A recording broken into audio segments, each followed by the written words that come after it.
Hey everybody, and welcome to the weekly reroll, the show where we recap everything that happened this week in Dungeons and Dragons. Our breaking news feed down below is broken, forgive me for that. But you know what? Let's just start off with Roleplay Solemn. There was no Roleplay Solemn this week. Surprise! Uh, oh my god, I can hear myself. This is the worst. What am I doing? Worst production value ever. I'm so sorry, everyone. Oh wait, but you couldn't hear that. You could only hear me talking. Wow, now I'm just embarrassed. Anyway, so there was no Roleplay Solemn. We're going to move on to Eben. Roleplay Eben time, guys. What happened in Roleplay Eben? So there was actually not a lot of significant actions. It was again a pretty light week. After having dealt with the weird walking brain tentacle like thing guys running around everywhere, which was the previous week, we're like, well, we're gonna go investigate them. And so the rest of the party like went around asking like, oh, this part of town's pretty sketchy. There's some weird things going on here. There might be some cultists down there. We're not sure. We're gonna go check it out. So we head down there and we see this really weird guy walking around. He sounds like he's making the noise of like a dog walking, even though he's walking on 2 feet. And we all look at him. We're like, ah, fuck it. We'll deal with that later. And we get to this bar and we start asking around at this bar, and the barkeep, Coronado takes the whole party. Coronado started it though. Takes him into the back and starts asking him like, "Well, what do you know? There's some strange shit going on here." Coronado promises him some money, um, and eventually he starts like, "Well, yeah, some people sometimes show up and never come back, and blah blah blah." And we're like, "Well, this guy who's like taking these people that never come back, what?" Well, I mean, he didn't really say they don't come back. He said everyone looks the same. How the fuck should I know? But we got the impression they didn't come back. Uh, well, what's he look like? And after describing him, was like, oh shit, that's the guy we just saw on the street. Damn it. What are we gonna do about that? Whatever. So we then start searching the area, and we split up. We use like the rings for communication back and forth, and what is it? Cobblepot and Riley come across this building, and in the building there's this treasure chest up on the second floor, and they go to like open the treasure chest, but the treasure chest like pulls these arms out from behind it and starts attacking them and starts biting at them, and eventually they kill it before Ricardo and I show up. But you know, there's fucking shit, there's a mimic here, and we start searching the area, and there's a key underneath the mimic, and it goes to this door that's underneath the staircase that travels way back deep inside, and there's 2 or 3 more mimics just like chilling there. And we're like, what the fuck is this shit about, huh? So we kill the mimics there because they can't fight back, so you just stand from afar and you just keep stabbing them until they die. And we search that area and we talk about what to do. Also, there was a carpet in the room where they killed the first mimic, and then after the mimic was dead, the carpet was gone. No one was really sure what the fuck that was about. We're still not sure. Anyway, we leave that area and we start searching about some more, and we come across this room with this weird magic mirror that's actually more like a window, but it's kind of like a window into time. So it looks like it's. So when you hold the mirror, you see this room. You see the room that the mirror was found in, except you don't see yourself in there. So after playing with it, we figure like, well, it's looking at it. It's probably the same room, but just from a different point in time. Like we're not seeing because we saw someone like move around and walk in there when at least Cobblepot was in the room. So we're like, well, either that it's an identical room somewhere else, and this is looking into it, or this is looking into the room either in the past or in the future at some point. And there's a lot of dicking around with that and trying to figure out what's going on, and we don't really get very far. So that's pretty much what happened in Eben. There weren't a lot of major things. There wasn't really any battle. There was a lot of party infighting and bickering and yelling at each other, and Coronado KO'd and almost killed Ricardo. Just random infighting and stuff, like fun stuff. But in terms of plot storylines, that's kind of what happened. It wasn't a very heavy week. It was a pretty light week. So let's move on to Misclicks D&D. This week was April Fool's Day, so we did an April Fool's Day special for Misclicks. Completely non-canon. The party did die. They got sent through this portal by their own accidents to Raekwon and met the Templar there, but they didn't know because they literally got themselves killed. Like, I didn't cheat, I didn't rig the dice to kill them. they died to a single 7th level fighter just by like playing poorly and bad luck and bad rolls, really bad rolls on their part, and really good rolls on the 7th level fighters. Like I think he rolled like 2 19s, no 3 19s if you want to include saving throws. Like it was amazing. Um, but it's completely non-canon. It's a lot of fun. It's a great episode, even though it's non-canon. So I recommend you check it out. It's also only 2 hours long, so it's a half episode. But it was good. It was good. I liked it. And remember, no dice rolls, no lie. Like the only thing that was fake about that episode was that I had mentioned to December, "Hey, December, when this happens, I want you to do this. That will help us. That will help the storyline." And then, so like she reached into this cauldron, and I had like asked her to reach into the cauldron, and then everyone else like followed her anyway after she got like sucked into the cauldron. But I didn't ask them to. I only said to December to like reach in, you know, via the Skype, private Skype. But that's it. Everything else was a real roll and real player actions. Moving on, we have Dicing with Death. We are on our new season with Dicing with Death because Balrog Blacksteel is dead. Um, where we left off with Balrog is he was kind of running around looking for stuff to do, and he forged himself some. I think it was plate armor. Yeah, he forged himself some plate armor or 3/4 plate, whatever. And was looking about, and he heard these rumors of like the travel between the pit and Sand's Gate where he was staying was interrupted. No one can get through anymore. There's this weird monster that's eating people out there in the deserts. So he goes out to find it. It turns out to be this giant purple worm. Balrog starts to fight it. It's destroying him, so he leaves, and with his amazing endurance and constitution, he just outruns it. Because also it's like a sandworm, it like tunnels up and then tries to attack, and then goes back down and tunnels, and he can't tunnel that fast, and it keeps popping up to try and attack him, which then he just keeps outpacing it. So he escapes the sandworm, heals up, goes back to fight it, or goes back, gets his equipment, runs back in, gets fully ready, goes up to fight it. Goes to fight it, and then it just like criticals him. It rolls like a natural 20 or a natural 19, and it has +9 to attack, and just like rips him to shreds and eats him. So Balrog is dead. In his place, we have Qualnir the Cunning. That is my character. He is a thief, an elven thief, which I think is going to be a lot of fun to play because solo thief campaigns are very different than other solo campaigns because it's so much about sneaking and about talking your way out of things and about, it has a lot more to do with being sly than combat, so it's going to be probably a low combat campaign, but a super high role playing campaign. So in his first appearance in a 3-hour episode, he seduces and sleeps with 2 women, robs one of them blind, like completely, like steals her 2,000 GP necklace, a couple of other pearls, sleeps with some farmer's daughter. What else did he do? He did something else pretty cool.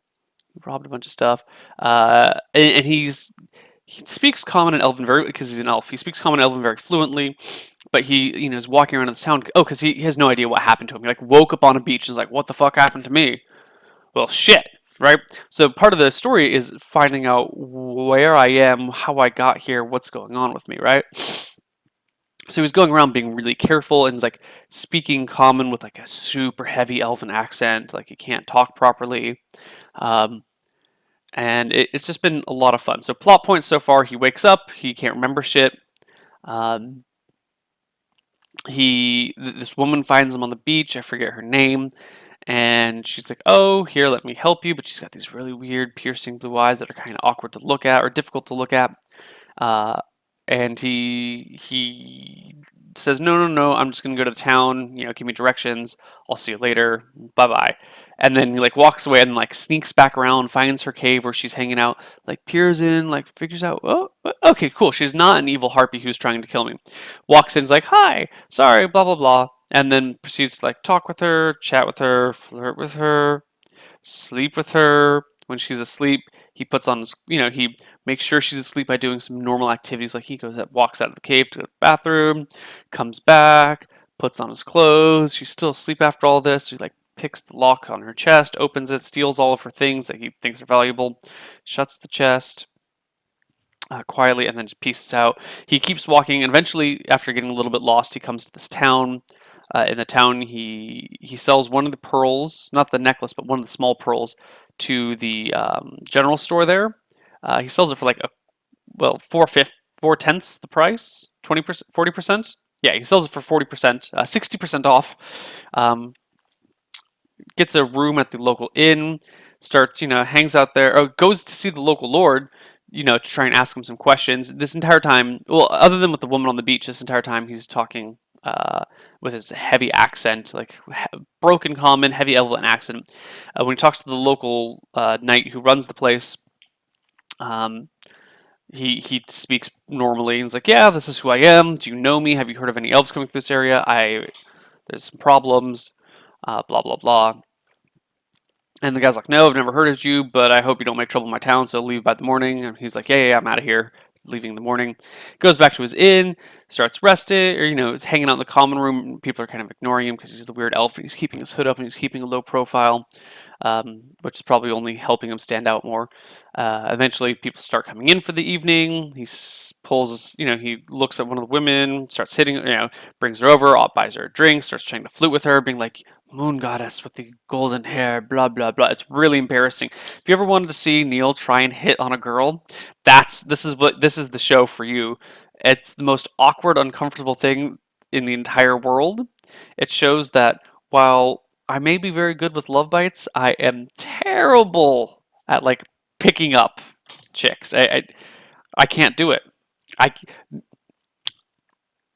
Fathers, your daughters are safe with me. I cannot pick up any girls ever. All right.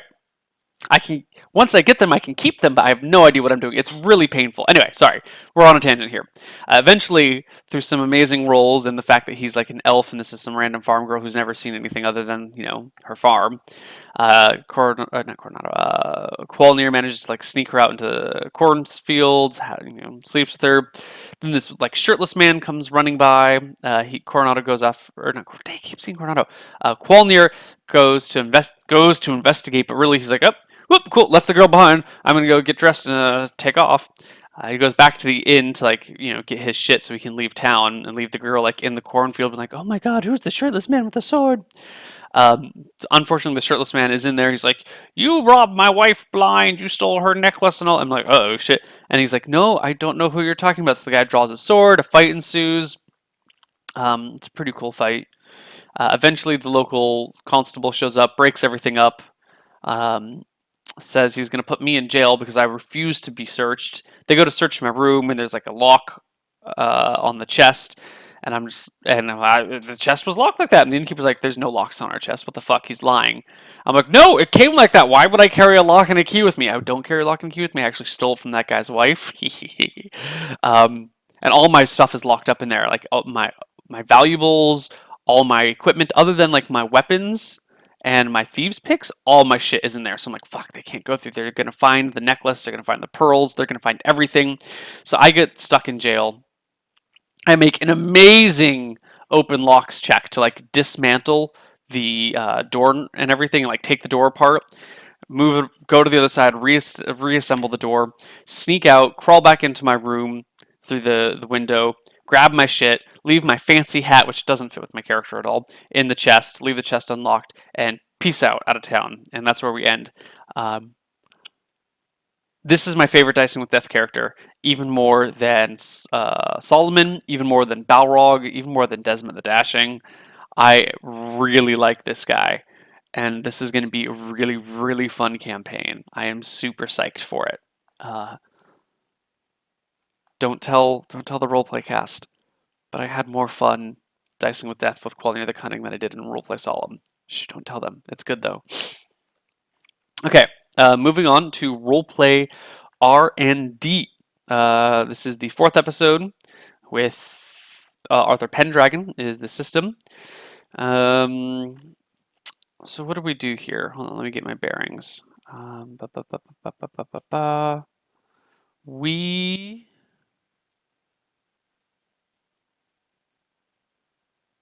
This is awkward. I don't remember what happened in R&D. Oh, I remember the second half. What how do we start R&D? Chat, can you help me? What was the start to R&D? What was the start to R&D?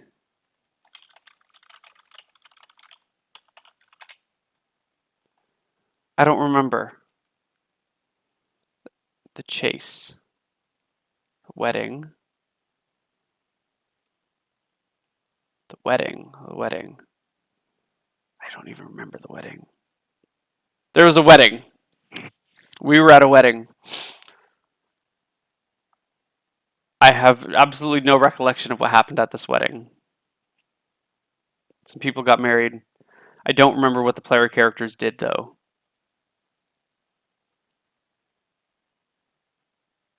I have no idea what we did. I mean, I know there was this wedding going on last episode, and we fought these. We did these duels and all these tournaments and stuff.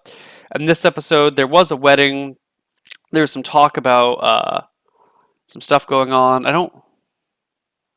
Jesus. Um, well, all I really remember is that.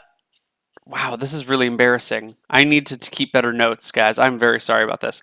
The parts that I do remember is we were going through the woods and we saw Merlin running by being like, hey, I'm being chased by some guards, you need to delay them for me no matter what, see you later. And then he takes off, and then these guards start coming up and like, where's Merlin? He's got the king's kid. And so Lunette and Philip run off looking for Merlin. Meanwhile, Emery's and Quinn try and delay them. Lunette and Philip encounter a unicorn because we get lost, chase it away. uh, Emery's and Quinn delay the guys a bunch. Eventually, we all get back. Emery's and Quinn run into Merlin later. Apparently, he stole Uther's child, and they encounter him at like some weird hut where there's some big pot of boiling water or something, and it disappears after they confront him about some things. It just like vanishes. And eventually we go back and we get tried. We're all put on trial for helping Merlin escape and subjugating something, screwing over the crown. We were put on trial for being traitors. We make it through the trial pretty easily, no problems there.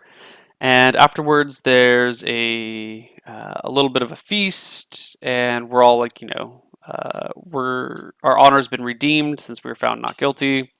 And then there's a duel between Philip and the asshole who killed Philip's brother, William. Philip beats the shit out of him, kills him.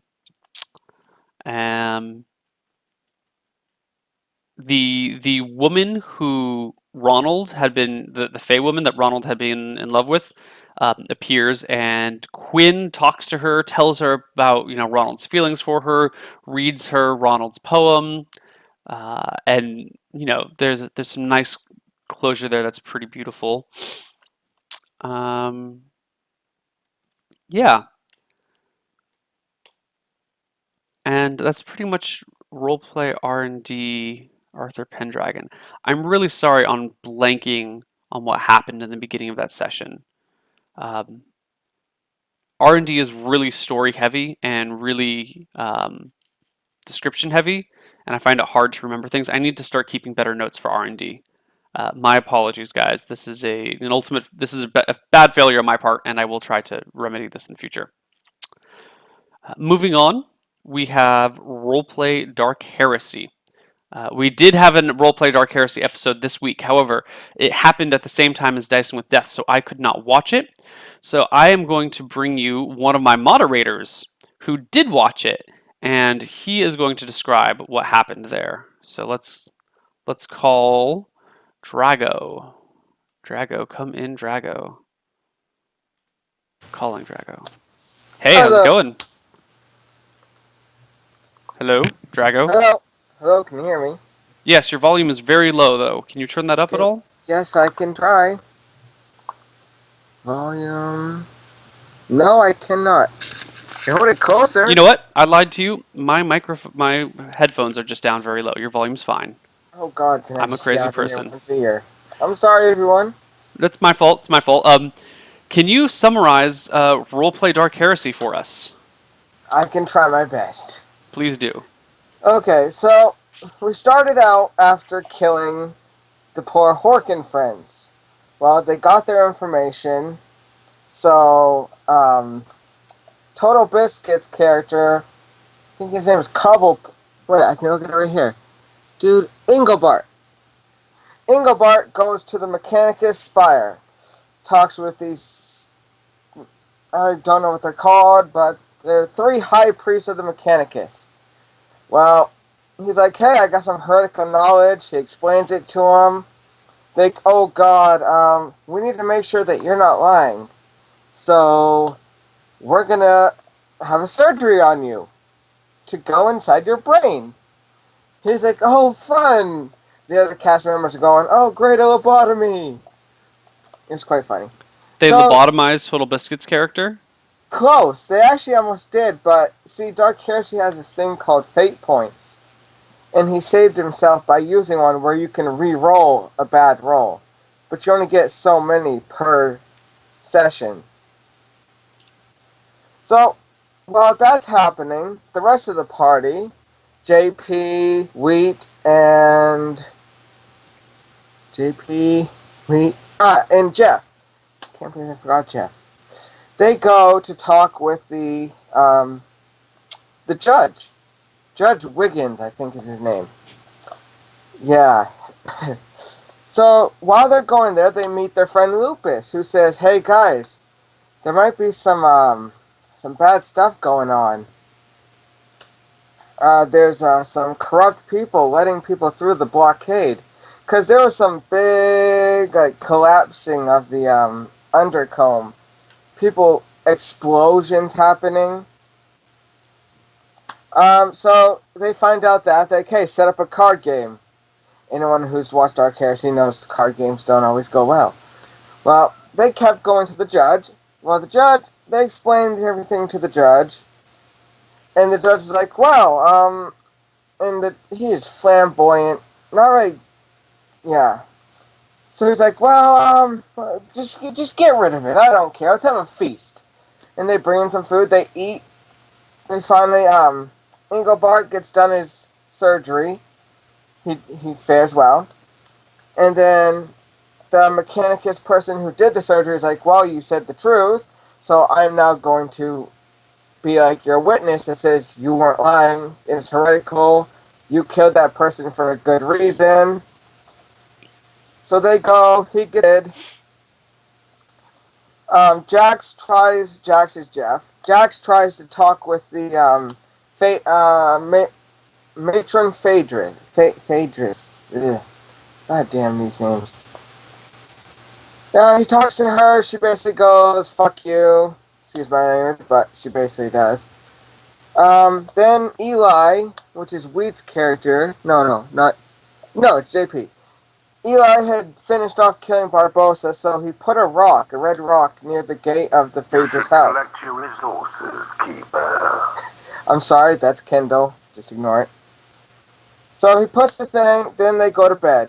They get paid, but they go to bed. He gets kidnapped. He joins this assassination group. And they're basically like, hey, there's going to be an assassination of, oh god, no, I forgot her name now. This very important woman that they already figured out there's going to be assassination. But he finds out more about it. Like, he finds out literally the time that it's going to happen and where. So, they set up a way of getting in. They kill this florist, because it's going to be in a garden with these dangerous plants. Wow, they kill the gardener, take over his job, get in. Oh yeah, before that they bought some weapons, not really too important. They get in, they try to set up. Well, Jax gets stuck in a bush, a very dangerous bush, for a long time. How is the Found bush dangerous? it was some alien bush that wraps around you, and if it actually hurts you, it poisons you. Ew, that's no fun. Yeah, but thank Lord his armor protected him. So after a while, he finally gets free. But as this is occurring, he goes in. Some people. The woman walks in, but then she gets attacked. By the person we found out before was a corrupt. Oh, what do they call those people? Basically, police officer. So they basically kill everyone very handedly, like tons of crits, and they loot the bodies, and that's about it. They save the woman, and they kill everyone, and that's where it ended. Sorry if it wasn't too good, everyone. I tried my best. No, it's fine. It's better than my Yeah, recap your of R&D. R&D. Much better than my recap of R&D. Oh, Well, we probably won't it's have a to do a Dark Heresy recap for another 6 months, so yeah, 6 months. Yeah, the stars finally aligned for this day. yeah, yeah. Thank you So very then much. we'll be able to prepare better. Yeah, yeah. Thank you very much, Drago, for helping us out with this. No And problem. we'll see you guys online. This has been your friendly mod, Drago. Do not All right, offend him. everyone. I'll see you in chat. Love you, chat. Bye bye. Um, so that's it for. Well, hold on. Wait, let me move everything back where we can actually see. Da-da, da-da. That's it for the weekly reroll this week. A little bit janky on the R&D. My apologies, guys. Right after this, we're going to. Actually, we got 10 minutes. We have a 10-minute break. And then we're going to jump into cartography, which we haven't done in a little while. And it's going to be a lot of fun. So I'll see you guys in 10 minutes for cartography. And that's it. Take care. See you guys on the other side.